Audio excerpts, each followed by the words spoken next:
જય હિન્દ દર્શક મિત્રો, હું જમીલ પઠાણ. આપ જોઈ રહ્યા છો તીર સમાચાર. વાત કરીશું છોટાઉદેપુર એલસીબી પોલીસને મળેલી મોટી સફળતાની. જ્યાં છોટાઉદેપુર એલસીબી પોલીસને મોટી સફળતા મળી છે. છોટાઉદેપુર જિલ્લાના અલગ અલગ પોલીસ મથકમાં નોંધાયેલ લૂંટ, અપહરણ અને પ્રોહિબિશનના 10 ગુનાના વોન્ટેડ આરોપીને એલસીબી પોલીસે મધ્યપ્રદેશમાં જઈને બડવાનીથી ઝડપી પાડ્યો છે.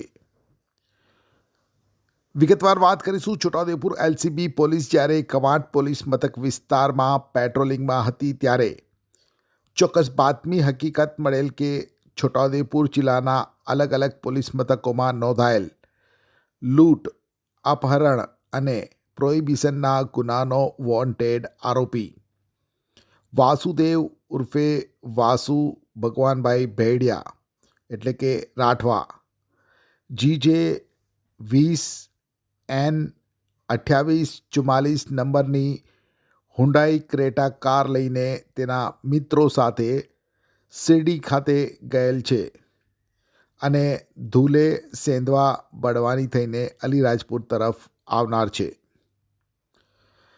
બાતમી મળતાની સાથે જ એલસીબી પોલીસ સ્ટાફ હરકતમાં આવ્યો હતો અને અલીરાજપુર, બડવાની, સેંધવા થઈ શિરડી તરફ જવા રવાના થયો હતો. દરમિયાન બડવાની પહોંચતા તેમને બાતમી મળી અને તે બડવાની નજીક નર્મદા નદીના બ્રિજ પાસે વોચમાં ઊભા રહ્યા હતા. દરમિયાન સામેથી બાતમી મુજબની ક્રેટા કાર આવતા કારને હાથ વડે ઇશારો કરી અને રોકી હતી અને સાઈડમાં ઊભી રખાવી હતી. ક્રેટા કાર ઊભી રાખી જેમાં બેઠેલા વ્યક્તિઓને નીચે ઉતારી પૂછપરછ કરતા બાતમી મુજબનો વ્યક્તિ હોવાનું જણાતા તેને પકડી પાડી તેના નામઠામની પોલીસે પૂછપરછ કરતા તેણે પોતાનું નામ વાસુદેવ ઉર્ફે વાસુ ભગવાનભાઈ ભેડિયા એટલે કે રાઠવા હોવાનું અને વડદલી બેડી ફળિયું, તાલુકા સોંડવા, જિલ્લા અલીરાજપુર, મધ્યપ્રદેશનો રહેવાસી હોવાનું જણાવતા આ એ જ શખ્સ છે જે 10 જેટલા ગુનામાં વોન્ટેડ છે તેની ખાતરી થતાં ભારતીય નાગરિક સુરક્ષા સંહિતા 2023ની કલમ 35(1) મુજબ પોલીસે તેની અટકાયત કરી હતી અને વધુ કાર્યવાહી અર્થે કવાંટ પોલીસને સુપરત કરેલ છે. ઝડપાયેલ વાસુદેવ સામે કવાંટ પોલીસ મથકમાં 4, પાનવડ પોલીસ મથકમાં 3, સંખેડા પોલીસ મથકમાં 2 અને બોડેલી પોલીસ મથકમાં 1 મળી લૂંટ, અપહરણ અને પ્રોહિબિશનના 10 ગુના નોંધાયેલા છે અને આ તમામ ગુનામાં વાસુદેવ નાસ્તો ફરતો એટલે કે વોન્ટેડ હતો.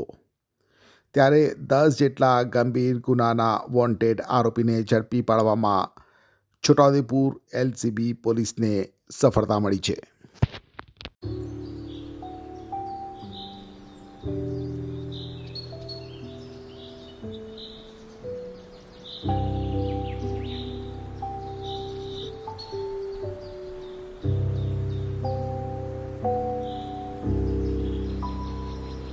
છોટાઉદેપુર સહિત રાજ્ય, દેશ અને દુનિયાના સમાચાર જોવા માટે સબસ્ક્રાઇબ કરો તીર સમાચાર અને બેલ આઇકોન જરૂર દબાવો.